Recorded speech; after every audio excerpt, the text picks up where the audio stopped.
안녕 여러분, сіздермен бірге Молли-сен. Бүгін бізде өте ерекше сабақ драма саджон деп аталады, яғни корей дорамалар арқылы сөздік үйренетін боламыз. Соның ішінде өздеріңіз көріп тұрғаныңыздай Сайкодиман Кенсана дорамасын таңдап алдық.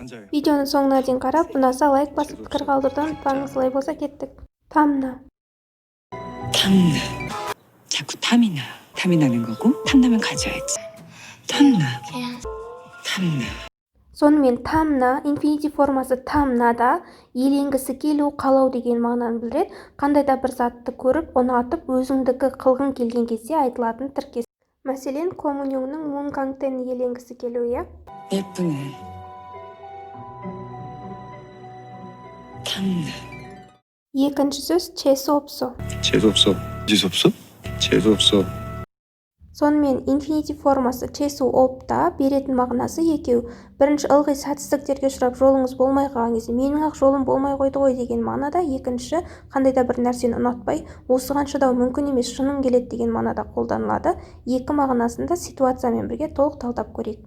Бірінші жолы болмау мағынасында көшеде кетіп бара жатып иттің несін басып кеттіңіз, иә? Кезде досыңызға былай айтуға болады: 지나가다 개똥벌 봤어. 죄송합네. 재수 없어.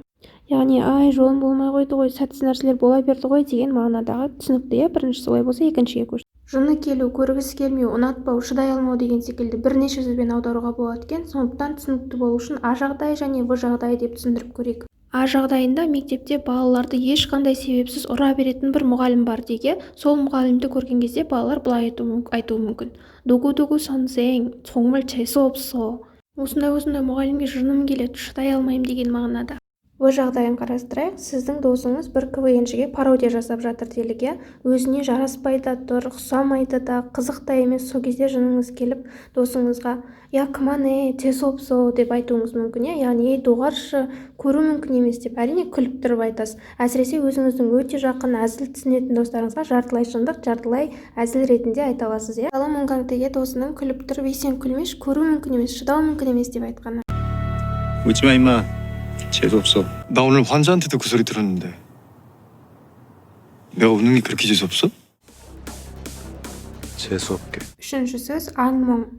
악몽에서 깨어났어요. 다신 악몽을 꾸지 않게. 더 이상 악몽을 꾸지 않게. 악몽을 꾸진 않았지만 악몽에서 깨어나.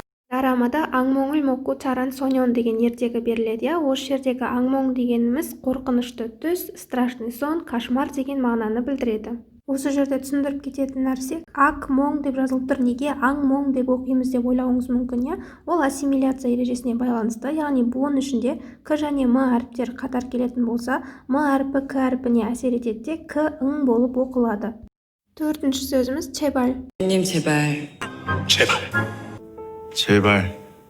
Байқағандарыңыздай, чебаль жалынамын, жалбарынамын деген мағынаны білдіреді, бірақ та бұл сөзді жай ғана өтінемін деген мағынада қолданып жүрмеңіздер. Мысалға, ресторанда официанттан су сұраған кезде су беріңізші, өтінемін деп айтқанда мүлжусею чебаль деп айтып жүрмеңіз. Су беріңізші, жалынамын болып кетеді.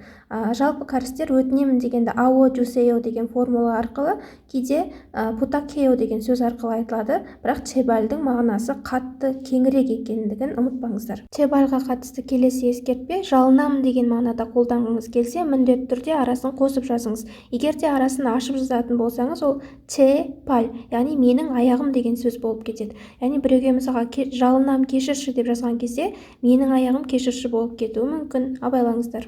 Бүгінгі бесінші және соңғы сөзіміз 사인. 사인 받아. 사인 때문이었어? 사인이었구나. 사인. Айтылуын коммуньон жазушы 10 рет айтып берді, жаттап алған шығарсыздар. Аудармасы қолтаңба, подпись деген мағынаны білдіреді. Бұл зат есім. Егер хада етістігін жалғасақ, онда 사인 хада қолтаңба беру деген мағынаны береді. 여기 사인 좀. 네, 오늘은 여기까지입니다. 끝까지 봐주셔서 감사하고요. 구독과 좋아요 잊지 마세요. 안녕.